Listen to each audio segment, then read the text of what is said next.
Es hora de debatir y analizar los temas del día en la mesa ancha, señores. Un buen día. Hola, Buenos Maritza. días. Buenos días. ¿Cómo están? Hoy el que se fue de días de descanso fue Jorge Iván, que no va a estar con nosotros esta semana. Bueno, vamos a arrancar hablando en la mesa ancha de estas últimas declaraciones del presidente Gustavo Petro, que acusó a los mandatarios de la costa Caribe de recibir dineros o de ser favorecidos por las empresas de energía eléctrica de allí de la costa Caribe. Y dos paradojas que hay acá.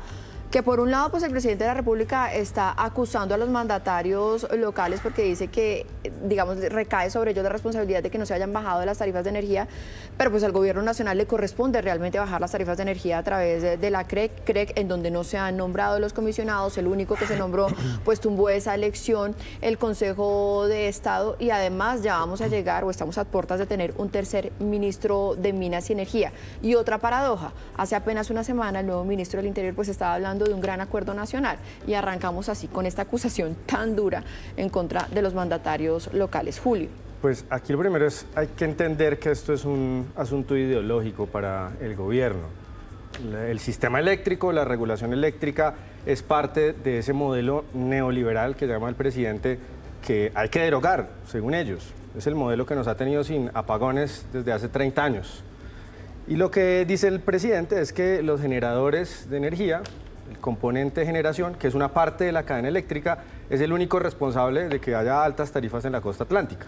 Es apenas la tercera parte de lo que pagan los hogares en su factura. La generación es la tercera parte. Aparte hay otros componentes como la transmisión, la distribución, la comercialización, las pérdidas. En la costa atlántica, por ejemplo, es una zona por varios factores donde hay extraordinaria cantidad de pérdidas en la transmisión y la comercialización de energía. Pues el presidente no habla nada de eso, lo único que dice es los generadores, 6 generadores que hacen parte de grupos económicos, en una pelea pues parecida a la que tuvo con el sector salud y con el sector de pensiones, pues los acusa a ellos de todos los problemas y el objetivo pues es el mismo que en estos otros sectores, es estatizar el sistema eléctrico y por eso usa como los malos del paseo a 6 generadores, a pesar de que solamente uno de los componentes de la tarifa tiene que ver con ellos.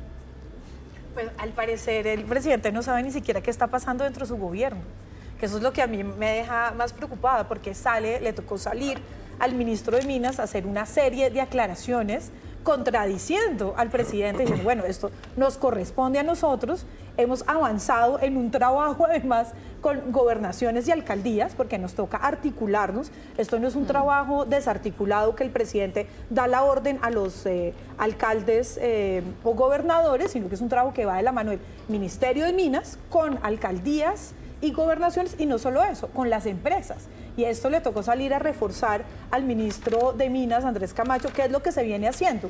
Que claro, es un primer esfuerzo, todavía falta muchísimo.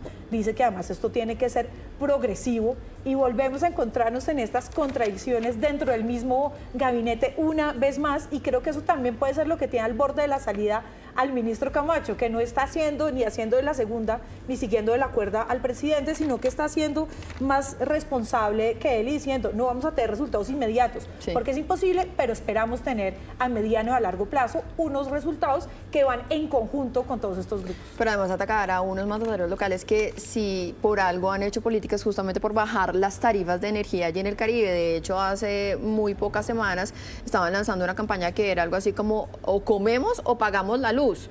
Y venir a acusarlos de que ellos no están haciendo nada para bajar las tarifas, no. De hecho, lo que han hecho es un llamado al gobierno nacional diciendo, oigan, hay que bajar las tarifas. Y Dumec Turbay, perdón, Juana, decía, hace más o menos un mes le enviamos una carta a Laura Saravia diciéndole, trabajemos conjuntamente para bajar las tarifas, y hasta el momento, dice él, no han recibido ninguna respuesta. Sin esos alcaldes de ciertos municipios no se podrían implementar como se está haciendo ahora los municipios energéticos. Entonces son necesarios y son parte fundamental de mejorar el acceso a la energía en el país.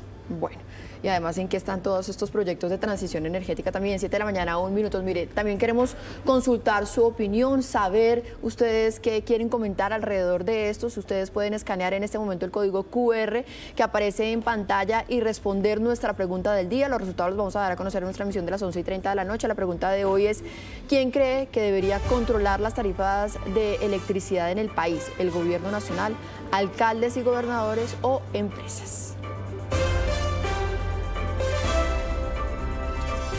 Y nuestro siguiente tema es lo que está pasando en la frontera entre Colombia y Panamá. Noticias RCN logró llegar hasta ese lugar en donde el gobierno panameño puso estos alambres de púas para evitar el paso de los migrantes. Una medida unilateral que lo único que hace es heredarle el problema completamente a Colombia, porque aquí sí llegan, pasan y se terminan represando en la frontera. No, pues es terrible, además es un poco difícil de entender, ¿no? Fueron 80 metros de alambres de púas en una frontera que es de 266 kilómetros. Entonces, primero, ¿por qué escogieron esos pedazos? ¿Cuáles pedazos? ¿Cuál es el show realmente que está haciendo Panamá acá para decir que pone un frente o que está dando la cara frente a la crisis migratoria que llevamos viviendo varios años, ¿no? Que además no es una crisis reciente ni que acaba... Human Rights Watch denunció que además ponen en riesgo, es riesgoso porque, pues imagínense, familias con niños, niñas, bebés tratando de atravesar un alambre de púas, se hieren, o sea, es una medida totalmente irracional que además no evita ni facilita absolutamente nada, sino que solamente pone en riesgo a los migrantes. Esto es similar a lo del presidente Petro con la electricidad. Problemas complejos, respuestas tontas y simplistas. Pues acá nos están vendiendo como gran solución reeditar el muro trompista que no ha servido para nada, que a lo contrario lo que ha pasado durante estos años es que cada vez entran más inmigrantes ilegales a Estados Unidos, pero a lo tercer mundo, ¿no? Entonces no con un muro de concreto enorme, sino con unas precarias barreras de alambres de púas. Por supuesto, eso no sirve para nada. A lo más servirá para herir a una persona que va a encontrar otra ruta para pasar, o que se va a lesionar, claro, o para incrementar en algunos casos el problema en Colombia. Sí. ¿No? Esto hay que entender que esto es un problema regional, esto es un problema del hemisferio, quizá del mundo, ¿no? Aquí... Oiga, y siendo esto como, en todo caso es un mensaje muy simbólico, ¿no? Agresivo, hostil. ¿Dónde está el gobierno colombiano protestando, diciendo, oigan, hagamos una tarea conjunta, bilateral? Pero además llevamos esperando esa tarea bilateral, ¿cuánto tiempo? O sea, lo que pasa es que el nuevo gobierno panameño se acaba de posesionar. Ya es hora de que Murillo iba a hacer una visita, iba a ir a revisar, pero no se ha tomado ninguna decisión trascendental frente a la crisis de la migración y a la crisis de los migrantes en el Darién colombiano. Sí, esto es un problema regional y tiene que enfrentarse en conjunto por los gobiernos de la región, ¿no? No es con demagogia, no es poniendo parches o tapones en puntos específicos de la frontera, porque entonces se va a acumular la problemática en uno de los países, pero eso a la larga no va a generar una solución, y eso debería enfrentarse de esta manera más sistémica, ¿no? Más en conjunto, una política coordinada entre los diferentes estados de la región. Entonces volvemos con la mesa ancha y ahora vamos a analizar los resultados de las elecciones de este fin de semana en Francia. Aquí le vamos a dar primero la palabra a Juana, que estuvo justamente la semana pasada en Francia, para que nos explique un poco cómo es que se da ese vuelco, porque inicialmente lo que habíamos entendido con esas elecciones en la Unión Europea es que la Unión Europea estaba dando como un giro hacia la derecha, pero lo que se impuso en Francia fue la izquierda, una coalición de izquierda. Realmente, más que la derecha, lo que se impuso fue la extrema derecha, ¿no? Que es el partido que se llama RN, que representa a Le Pen, que ha sido la extrema derecha francesa. El comportamiento electoral en las europeas es muy distinto a las parlamentarias internas. ¿Por qué? Porque en las parlamentarias internas hay dos vueltas.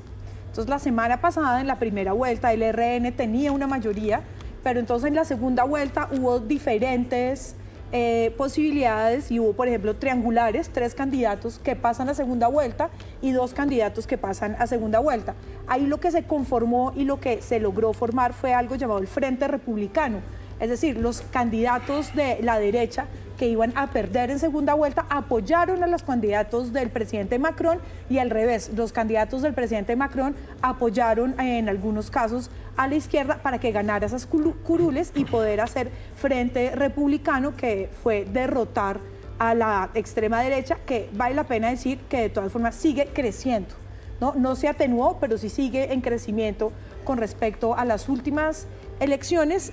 Ahora que queda, no hay una mayoría absoluta de ninguna de los partidos. Es un momento complicado porque es de que llegar a un acuerdo sobre quién va a ser el primer ministro o la primera ministra. Normalmente tiene que venir de las mayorías, que le toca al macronismo negociar con estas mayorías. Por ahora pide que no se decida nada hasta el fin de los Juegos Olímpicos. y que ahí se empiecen las negociaciones para ver quién va a ser y ¿Cuándo van cuál a es la ser esas posibilidad. elecciones de primer ministro?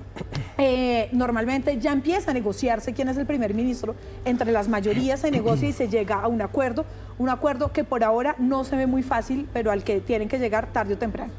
Bueno, paradójicamente, esta situación de una suerte de bloqueo donde el Frente Popular, que es el partido más votado, llegó a 188 escaños en la Asamblea y para tener mayoría absoluta, es decir, para gobernar solito y poner ellos solos el primer ministro necesitaban 289, o sea, quedaron a más de 100 escaños, por lo tanto, es verdad que ganaron en el sentido de evitar que Marine Le Pen ganara esa mayoría absoluta, que era lo que se temía, pero no en el sentido de poder gobernar solos. Y eso paradójicamente parece una buena noticia por lo menos para la economía francesa, porque ambos partidos, tanto el partido de Le Pen, el partido de derecha radical, como el Frente Popular, que tiene facciones también muy radicales de la izquierda, del otro lado, pues tenían unos programas económicos pues que asustaban a los sectores productivos de Francia. Uno, por ejemplo, el Frente Popular con una reforma tributaria hiperagresiva, los otros del lado de la derecha extrema con unas medidas proteccionistas pues muy radicales. Entonces lo que ha quedado acá, que ninguno pueda sacar adelante ninguna de esas propuestas, porque no tienen las mayorías, pues genera tranquilidad. Paradójicamente, Pero el bloqueo político genera tranquilidad en la economía. El macronismo tampoco tiene las mayorías, Tampoco. entonces nos encontramos en un escenario que también Macron tampoco puede gobernar, entonces es necesario llegar a un acuerdo o si no, quedan 3 años todavía de gobierno, que es bastante tiempo. O sea, aquí no se cambia el presidente, Macron sigue siendo presidente de 3 años Sigue siendo más. presidente de 3 años más. Aquí la otra posibilidad es que se escoja y se llegue a un acuerdo por un primer ministro que es exterior, que no viene de ninguna de las coaliciones, que no viene de ninguno de los partidos, sino que viene desde afuera simplemente a poner en marcha los acuerdos y ¿Qué es lo que las llaman acciones a las que se lleguen. un primer ministro tecnocrático que no hace cambios, sino que administra el Estado? Exactamente. Esa es una de las posibilidades que existe en este momento.